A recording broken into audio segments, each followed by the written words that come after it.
The rain poured relentlessly, as if the sky had decided to wash away all the city's bustle. Anna was almost running down the sidewalk, clutching her bag to her chest, when her gaze fell on a solitary figure sitting on the steps of her house. It was an old man, a black man, hunched under the weight of a wet coat.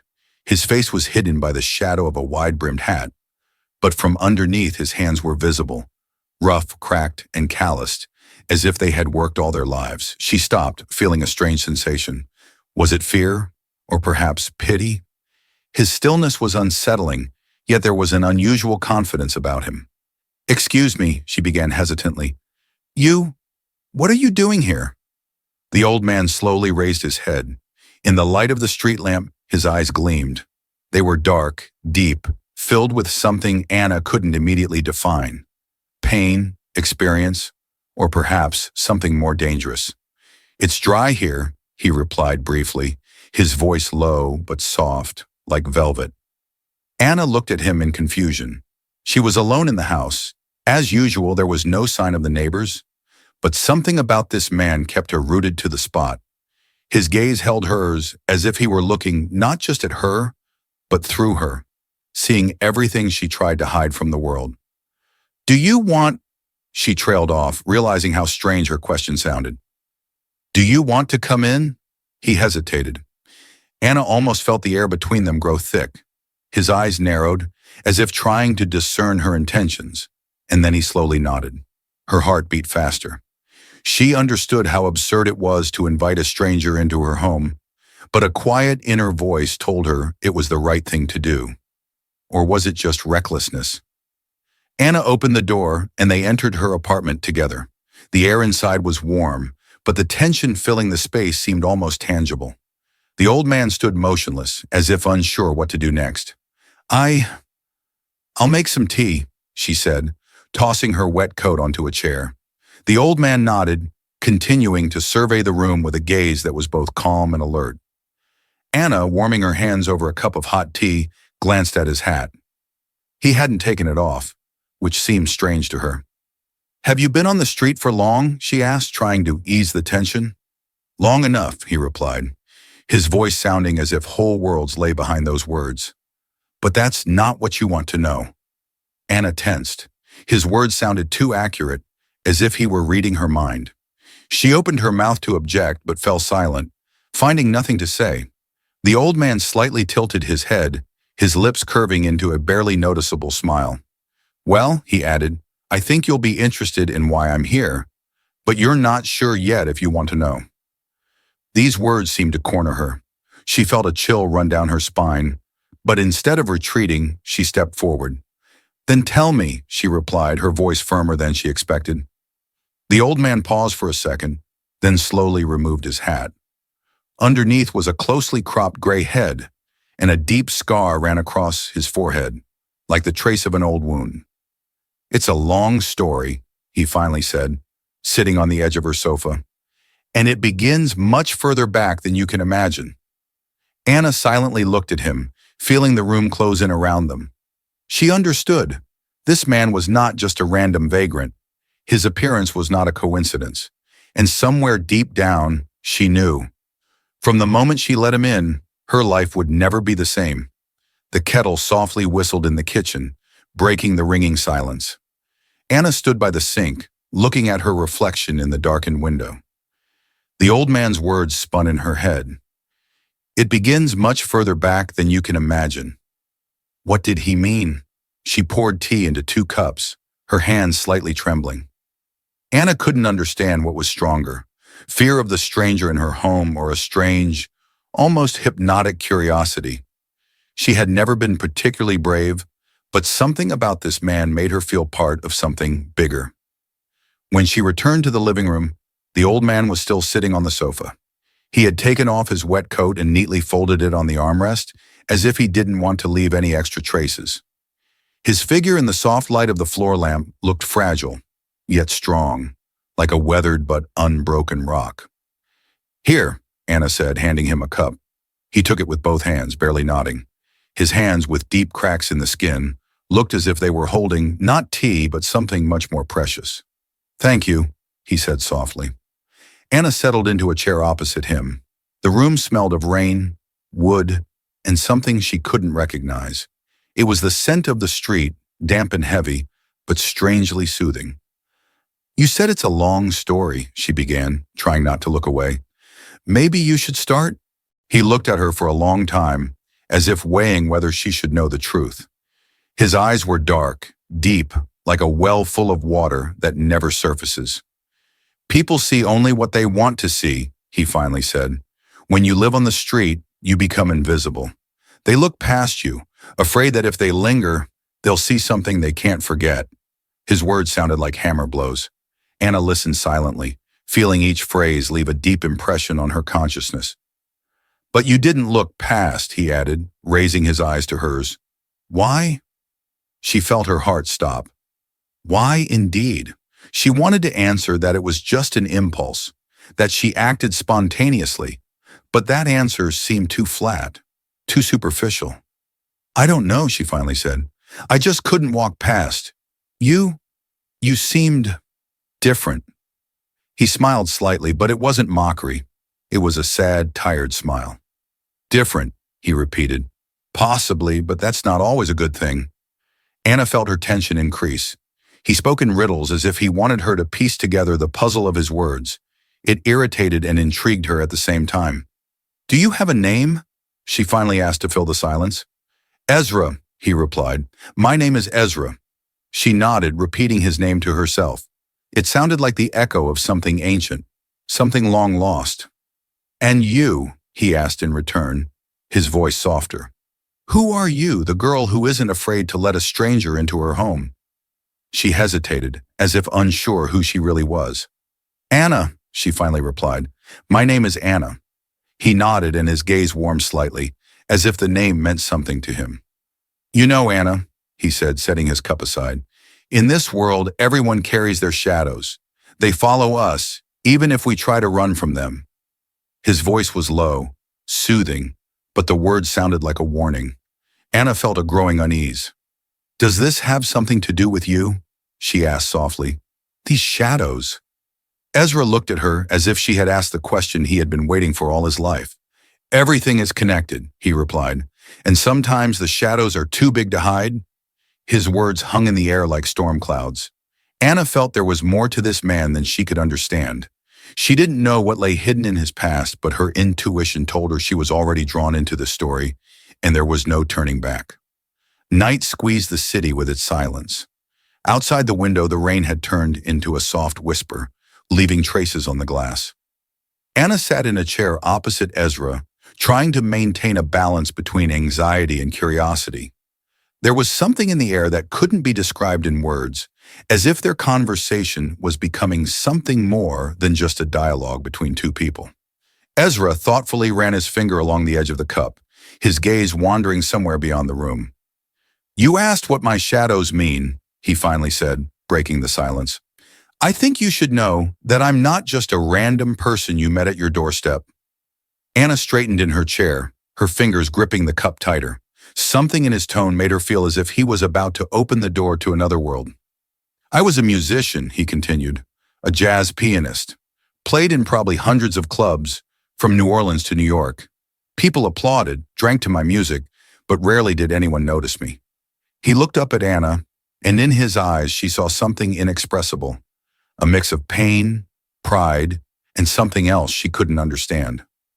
"Music was my refuge, the only place where I could be someone whole.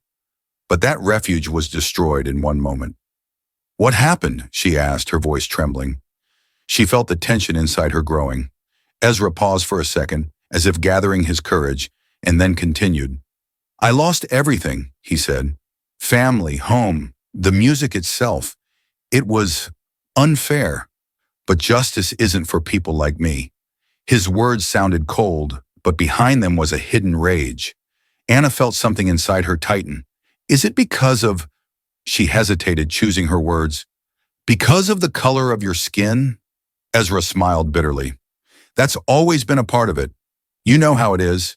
But not only that, sometimes people are afraid of those who step out of their boxes.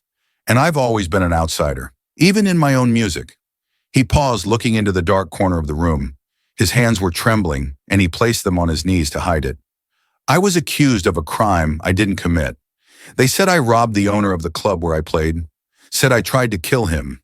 In reality, I was just in the wrong place at the wrong time. But who would care? Anna felt her breath catch. She tried to imagine what he had been through, but her mind refused to accept it. They locked you up? She asked, almost in a whisper. Ezra slowly nodded. 10 years. 10 years for something I didn't do. 10 years I can never get back. He leaned back, his face darkened by memories. When I got out, I was empty. My wife. He paused for a second, his voice trembling. She couldn't wait. And my daughter, she didn't even recognize me. Anna felt something sharp pierce her heart. She didn't know what to say. The room was too quiet, as if time itself had stopped to let them grasp these words. And what did you do then? She finally asked. Ezra looked at her, and in his eyes reflected the cold. I tried to return to music, but the world doesn't accept people like me. People don't forget what they've heard, even if it's a lie. They remembered me as a criminal. No one cared that I was innocent. Anna lowered her eyes, feeling the bitterness of his words. But in her mind, a picture began to form. This man wasn't just unfairly accused. He was broken, crushed by a system that should have protected him. Why are you here? She asked softly, looking at him again. Ezra was silent for a long time, as if deciding whether to tell the truth. Because I need a second chance, he finally said, and maybe because I have nowhere else to go. His words hung in the air, heavy as stones. Anna felt her own walls beginning to crack, her fear mixed with a desire to help. This man brought not only his pain, but also something that could change her life. She felt it with her skin. Stay, she finally said, not believing her own words. Here, until you find where to go. Ezra looked at her, and in his eyes flashed something that could be taken for gratitude. But behind that was something more, something she couldn't yet understand. Thank you, Anna, he said, his voice soft but firm. I hope you won't regret it. And at that moment, Anna understood. She had already made a decision that would change everything. Morning caught Anna off guard. Dull light filtered through the gray clouds, reflecting off the old wooden floors. She emerged from the bedroom, not yet having put herself together. Ezra was busy with the kettle, his movements quiet, almost cautious, as if afraid to disturb the space. Anna took the cup, slightly embarrassed by his care. Good morning, he said, holding 2 cups in his hands. I thought you might want some tea. Anna took the cup, avoiding his eyes. She still couldn't get used to his presence, though with each passing hour, he became less of a stranger to her. The silence between them wasn't tense. Rather, it was natural, as if words were unnecessary right now. Anna sat at the table, watching Ezra carefully sit across from her. He looked calm, but something in his posture gave him away. Maybe fatigue, or maybe the traces of long years spent in struggle. Yesterday, Anna began, but fell silent. She didn't know how to ask about what she had heard. Yesterday was yesterday, Ezra said, as if reading her thoughts. Don't ask questions you're afraid to hear the answers to. These words stung her, but she nodded. He was right. She was drawn to his story, to his world, but she was afraid of what she might learn. The day dragged on lazily. Anna sketched designs for a new project, occasionally stealing glances at Ezra, who sat on the sofa with her old book. He read slowly, immersing himself in each page, as if trying to find something important in the words. When evening came, the atmosphere in the house changed. Both felt it, but neither said it aloud. Anna cooked dinner, and Ezra, standing in the doorway, watched her. You cook like you enjoy it, he said, breaking the silence. Anna smiled without turning around. It's like drawing, but the result can be eaten. She heard him laugh softly. His laughter was deep, almost soothing. You have talent, Anna, he said. That's rare. Her heart fluttered at these words. There was no flattery, no falseness in his voice, only sincerity.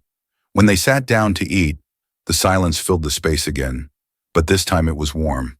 Their gazes occasionally met, but neither rushed to speak. After dinner, Anna offered Ezra more tea. When she returned with the cups, he stood by the window, looking into the darkness. His figure seemed almost ghostly in the soft lamplight. "It's quiet here," he said without turning around. "Too quiet for me." Anna approached, stopping at arm's length. "Is that bad?" she asked. He turned to her, his gaze warm, but still hiding some pain. "No," he replied. "It's strange. I'm used to the noise. The noise of the street, of people, of their indifference. Silence. Makes you remember." Anna nodded, not knowing what to say. She felt his words slowly breaking down the wall between them. At that moment, she realized she no longer saw just a homeless person in him. He had become something more to her. "Sometimes silence is useful," she said softly. "It helps you find yourself." Ezra took a step closer, and Anna felt his presence become almost tangible. His voice sounded gentle. "And if you don't want to find yourself? If you're afraid of what you'll see?" Her breath became uneven. She looked up, meeting his gaze. Between them, there was a tension that couldn't be ignored. "We're all afraid of something," she replied, feeling her voice break. "But sometimes you have to take a risk." Ezra took another step, and the distance between them disappeared. His hand gently touched hers, and Anna didn't pull away. Instead, she raised her hand, touching his fingers. This moment was filled with something indescribable. It wasn't just attraction, it was a desire to heal each other, to find solace in each other's pain. When their lips met, Anna understood there was no turning back. At that moment, her fears retreated, leaving only warmth and a strange sense of rightness. Ezra, despite all his brokenness, seemed to her the only one who could understand her in a way no one else could. Their connection was quiet but deep. It didn't require words. It didn't need explanations. It was more than just physical. It was a way to survive, to feel, if only for a moment, that they were not alone. When night enveloped the house in its darkness, Anna and Ezra remained in silence. Their souls intertwined like two shards that had finally found their place. But somewhere deep down, she knew this wasn't the end. It was only the beginning of what awaited them. Morning broke through the gray clouds, illuminating the room with soft, muted light. Anna lay in bed, feeling the coolness of the morning air on her skin. Her gaze rested on Ezra, sitting by the window. His back looked broad but weary, as if the years of heaviness still weighed on him. The light framed his silhouette, highlighting every wrinkle on his face left by time and pain. Anna watched him, feeling something inside her tighten.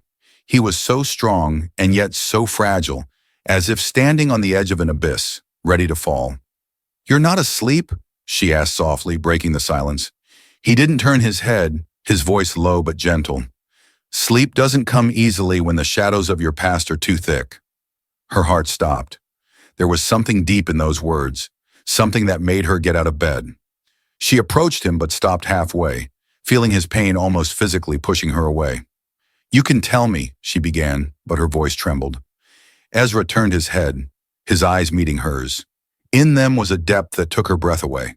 It was not just a gaze, it was an abyss filled with pain, regret, and something else, something inexpressible. "Sometimes telling doesn't mean letting go," he said, rising from the chair. His figure now seemed even larger, his presence almost tangible. "But I'm tired of carrying this alone." Anna stood looking at him, her hands slightly trembling. She felt his words penetrating her heart, leaving something irreversible in her consciousness. "Sit down," she suggested, but her voice was too soft to hide her excitement. "No," he replied. "I can't just sit. There's too much inside to just sit." He took a step toward her, and Anna felt the air between them grow thick. Her body tensed, but not from fear. It was something else, something she had been trying to suppress since the moment she first saw him on the steps of her house. "You shouldn't have let me in," he said, his voice hoarse, almost a whisper. "I bring only heaviness with me." She took a step toward him, overcoming her own doubt. "Maybe I needed to do it," she replied, her voice also trembling. "Maybe you're not just taking care of yourself, but also giving something in return, even without realizing it." Ezra looked at her, his gaze softening but becoming even more piercing. "You're so," he began, but the words caught in his throat. He raised his hand, gently touching her face. His touch was light, but it made her close her eyes. She felt the warmth of his skin, and her breath became uneven. "I'm what?" she whispered, not opening her eyes. "Brave," he finally said, his voice lower. "And I'm afraid to break that." These words broke something inside her. Anna opened her eyes, her gaze meeting his. At that moment, there was no distance between them. She reached for him, her hand gently sliding across his cheek. His skin was warm but rough, as if she were touching the earth that had seen too many storms. When their lips met, everything else disappeared. It wasn't an impulse or just a moment of weakness. It was an act of trust, of healing. Their touches were awkward but sincere. Each kiss felt new, as if they were learning to feel again. Ezra gently ran his hand down her back, his touch both gentle and confident. Anna felt his fingers leaving trails of warmth on her skin, as if he were trying to warm her from within. She didn't pull away. She didn't resist. Instead, her arms wrapped around his neck, her body pressing against his, as if seeking the protection she had never allowed herself to ask for. "You won't break me," she whispered in his ear. "If something breaks, it will only be what needed to be let go long ago." His breath was heavy, but there was relief in that breath. He leaned toward her shoulder, his lips gently touching her skin, leaving traces she would never forget. At that moment, they both allowed themselves to be vulnerable, to feel what they had been afraid of. When it was all over, Anna lay pressed against his chest. His breath had become calm, and she felt his arms gently embracing her, as if afraid she would disappear. "Thank you," he said softly. Anna looked up, her eyes meeting his. "For what?" "For making me feel like I'm still a person." These words stayed with her the most. She knew this moment was more than just a physical connection. It was an attempt to find herself through another person. But she also knew ahead of them lay something more. This moment was the beginning of something that would change them both forever. Time seemed to slow down. Anna stood by the window, watching the setting sun paint the room in warm orange hues. Ezra sat at her desk, sorting through old sheet music she had accidentally found in a box in the attic.